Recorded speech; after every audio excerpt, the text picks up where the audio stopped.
साक्षात शंभु अपनी भारिया सहित कथा श्रवण करने के लिए गए। ये त्रेता युग की बात है। इसका अर्थ है कि युगों युगों से पत्नी सहित कथा सुनने का विधान है। हा? तू अकेली आई है कि वो भी आए हैं?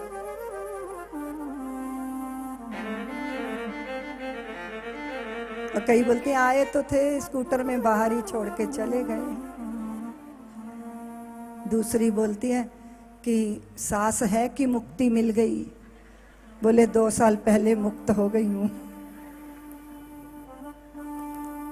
अच्छा, कथा श्रवण करने की हमारे देश में बहुत पुरानी परंपरा है। देखिए जरा भगवान कैसे सती के साथ कथा श्रवण करने गए हैं और उस कथा को श्रवण किनसे कर रहे हैं। बाबा ने उनको नाम, उनके नाम तो बात है, अगस्त मुनि कह सकते थे। अगस्त मुनि कहते हैं तो फिर 7 समुंदर पीने वाले एक बड़े वशिष्ठ व्यक्ति का व्यक्तित्व सामने आता है। लेकिन ऐसा नहीं लिखा उन्होंने। क्या लिखा?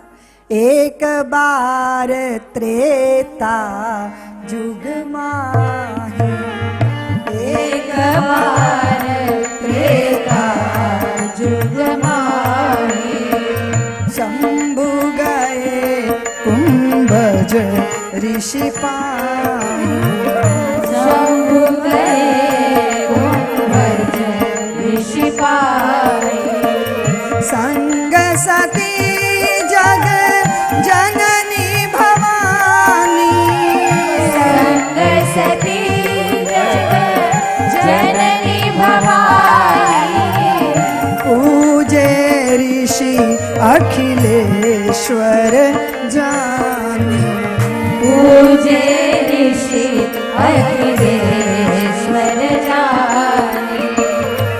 घड़े से पैदा हुए हैं गस्त, इसीलिए उनको कुंभज नाम कह के उन्होंने लिखा। आप समरसता की बात करते हो, समरसता देखिए। मेरे देश की परंपरा का दर्शन कीजिए। जात पात पूछे ना कोई, हरि को भजे सो हरि का होई।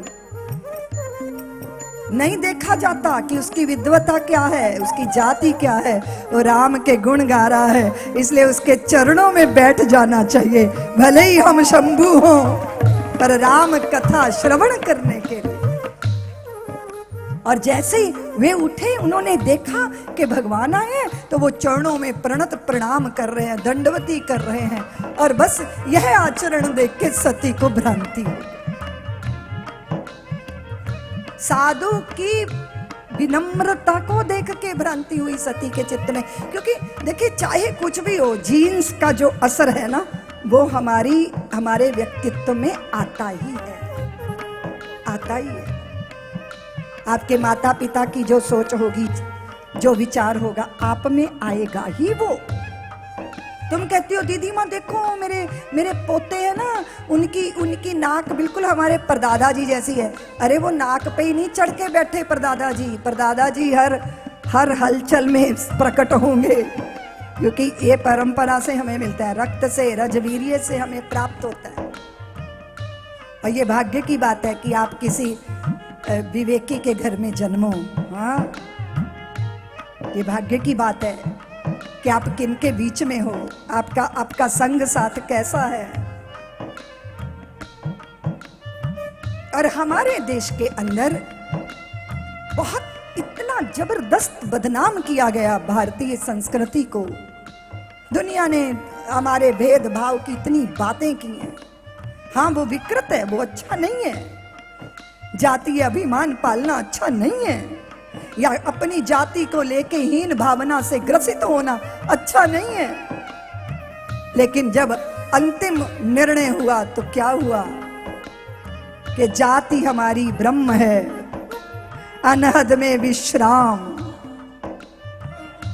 शरीर मन बुद्धि चतुष्टय अंतःकरण के पीछे तुम चैतन्य आत्मा हो, तुम शुद्ध हो, तुम बुद्ध हो, तुम निरंजन हो, तुम सच्चिदानंद हो। काया कहाँ से आई, कहाँ जाएगी, इस सच को तो हम सब जानते हैं। सती श्रवण करने आई है, लेकिन सती ने श्रवण नहीं किया। और कदाचित जहाँ संदेह होता है, संशय होता है, अविश्वास होता है, वहाँ चित्त वृत्ति डामाडोल होती है। जैसे सुनना था वैसे नहीं सुना। सुना किसने? राम कथा मुनि वर्ज बखानी। राम कथा मुनि वर्ज बखानी।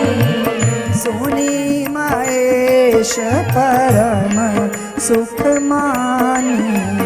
सुनी महेश परम सुख मानी। श्रवण करना एक सा है, लेकिन श्रवण करते समय चित्त वृत्तियां भिन्न भिन्न होती हैं। किसी का चित्त चपल है, किसी का चित्त ठहरा है, कोई वार्तालाप में लगा है, कोई इधर झांक रहा है, कोई उधर झांक रहा है। सब सुनने बैठे हैं पर सब सुन नहीं रहे। कुछ हाजिर होकर गैर हाजिर हैं और कुछ गैर हाजिर होकर हाजिर हैं। किसी का शरीर है पर मन फरार है और आंखों से पता चल जाता है कि बंदा यहाँ है पर यहाँ नहीं है। और आप कहते हो कि दीदी माँ, वो पंडित जी कहते हैं कि साबुत चावल लाओ, अक्षत लाओ पूजा में। तो पूजा में टूटे चावल नहीं चढ़ते, लेकिन पूजा में बिखरा मन भी नहीं चढ़ता। तो मन समाहित होना चाहिए।